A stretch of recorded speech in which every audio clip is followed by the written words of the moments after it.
அனைவருக்கும் வணக்கம். நான் உங்கள் ஜோதி செந்தில்குமார். வாழ்க வளமுடன். இன்னைக்கு மூச்சை கவனிக்கிறது எப்படின்னு பார்க்கலாம். மூச்சு தாங்க எல்லாமே.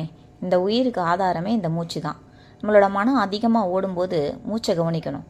மூச்சு கவனிக்கிறதுன்றது ஒரு மன அமைதிக்கான ஒரு எளிய மற்றும் சக்தி வாய்ந்த பயிற்சி. இது நம்மளுடைய உள்ளுணர்வு அதிகரித்து மன அழுத்தத்தை குறைக்கிறதுக்கு உதவும். இதை எப்படி செய்கிறதுன்னு பார்க்கலாம்.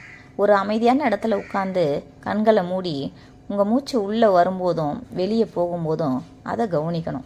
மெதுவாக உள்ளே இழுக்கணும், மெதுவாக வெளியேற்றணும். இயல்பாக எப்படி இருக்குதோ அப்படியே கவனிச்சா போதும். மூச்சை கட்டுப்படுத்தக்கூடாது. சிந்தனைகள் ஏதாவது வந்தாலும் கவலைப்பட வேண்டாம். மீண்டும் மூச்சில் கவனம் செலுத்தணும்.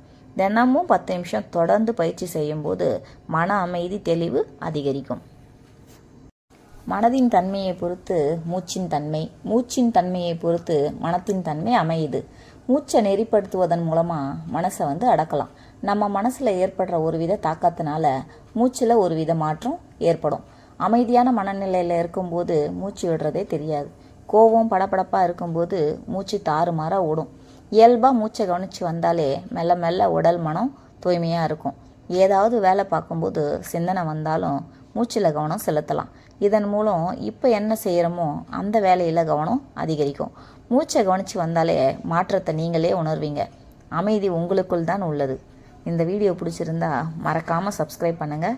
நன்றி. வாழ்க வளமுடன்.